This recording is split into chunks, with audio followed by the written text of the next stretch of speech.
6h, 9h, Europe 1 matin.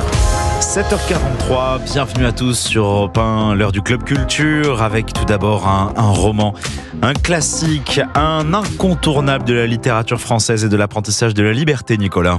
Oui, un classique qui sent un peu la poussière d'ailleurs. À tort, c'est Le Grand Maulne, signé Alain Fournier. Il y a un trait d'union entre Alain et Fournier parce que c'est un pseudonyme. Son vrai nom, c'était Henri Alban Fournier, je vous le dis au passage. Et quand on dit ce titre, on pense, c'est vrai, à l'école. Et effectivement, ça fait partie de ces monuments incontournables, un peu intimidants à force d'être mythifiés. Oui, c'est vrai qu'on l'étudie souvent à l'école, mais pourtant, c'est un tort. Oui, à tort, complètement, parce que c'est un roman de jeunesse, c'est un roman vivifiant, un roman sur la liberté. Alors forcément, quand on vous en impose la lecture à l'école, il y a comme une contradiction. L'histoire, c'est un adolescent qui raconte, François Sorel, le fils de l'instituteur dans un petit village du Cher, Sainte-Agathe. Un jour arrive un garçon un peu plus vieux, c'est Augustin Maulne, que l'on surnomme le Grand Maulne. C'est une sorte de grand frère pour François. Ce Grand Maulne est un peu rebelle à l'autorité. Un jour, il emprunte une petite voiture à cheval et il se perd dans la région. Son escapade va durer 3 jours. Et pendant ces 3 jours, il tombe par hasard sur un vieux domaine, un genre de manoir en ruine, mais beaucoup de gens sont là, déguisés très bizarrement.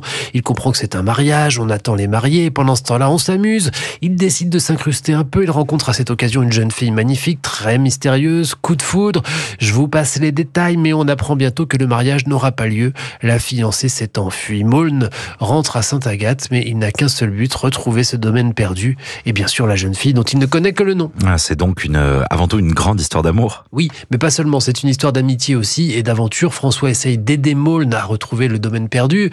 Et bon, plein de rebondissements sont à venir. Alors à l'école, on vous expliquerait que tout le livre est plein de symboles, on peut faire 1000 analyses, sans doute, mais c'est avant tout un roman pur, c'est-à-dire une bonne histoire avec un suspense, servi par un style très juste. C'est une plongée aussi dans la campagne et dans la vie du tout début du XXe. Publié en 1913, la date est importante. Alain Fournier l'a publié à 27 ans. Premier roman, gros succès, il frôle le Goncourt à une voix, mais Alain Fournier meurt au combat en 1914. C'est sans doute ce qui a contribué aussi au mythe. C'est un destin d'une tristesse sans nom, mais il a laissé ça. Et un siècle plus tard, on le lit encore. Et franchement, allez-y. Relire Le Grand Maulne, c'est retrouver un vieux copain. On a toujours de bonnes raisons de relire Le Grand Maulne d'Alain Fournier. Merci Nicolas. Tous les vendredis, vous le savez, on parle des sorties musicales avec Joe Hume. Et en ce 27 décembre, eh bien, il est temps de faire un point sur les grands rendez-vous musicaux de l'année prochaine, Joe. Absolument, et on va faire ça bien, puisque je ne vais pas vous cacher que depuis fin novembre, c'est plutôt calme niveau musique. On va enfin avoir de nouvelles choses à se mettre sous la dent, et ça va aller très vite, avec par exemple le grand retour des Écossais de Franz Ferdinand.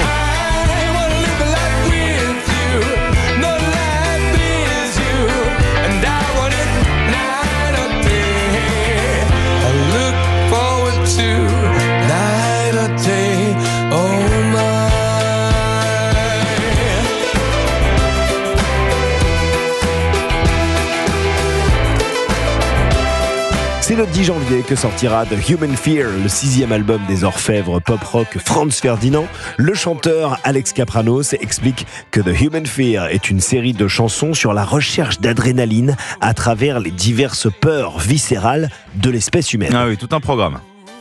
Oui, mais alors vous savez Thomas, avec Franz Ferdinand, ce qui nous importe, c'est plus la forme que le fond, hein, et de ce côté-là, aucune crainte, l'album comportera son lot de tubes.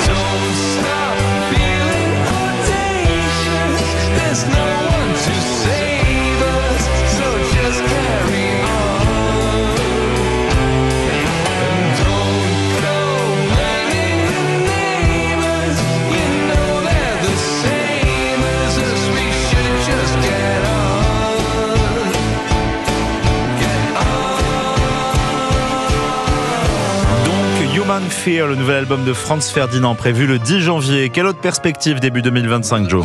Oui, fin du mois de janvier, le 29 pour être précis, on va tous se précipiter en salle pour voir une partie de la vie de Bob Dylan défiler sous nos yeux. A Complete Unknown, un parfait inconnu, c'est le titre du film, avec Timothée Chalamet dans le rôle d'un Dylan en pleine transition, d'un chanteur à l'étroit dans son costume d'artiste folk, au stade de rockstar électrique controversé. Ils veulent que je chante Blowing in the Wind jusqu'à la fin de ma putain de vie. J'en connais un paquet qui vont pas aimer. Alors, aux États-Unis, le film est déjà sorti. Que disent les premiers retours ?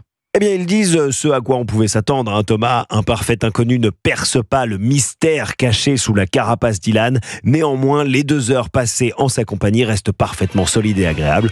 En gros, c'est un biopic, quoi. Allez, on termine ce premier tour d'Horizon 2025, si vous le voulez bien, avec un concert à ne pas louper à l'Accor Arena de Bercy le 28 février. La date française de la tournée d'adieu d'une chanteuse culte, Cyndi Lauper.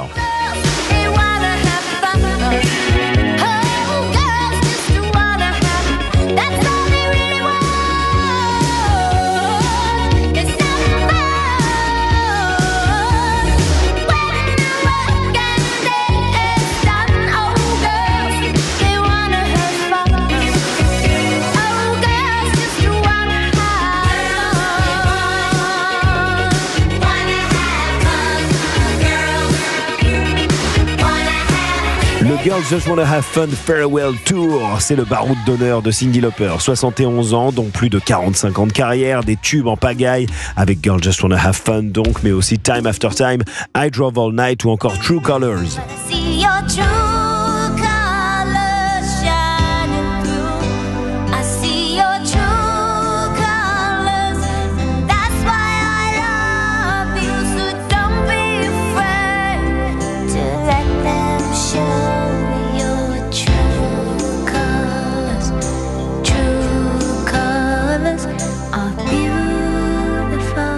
Cyndi Lauper le 28 février à Bercy, Paris. Il reste des places. C'est donc une bonne manière de commencer 2025 en musique.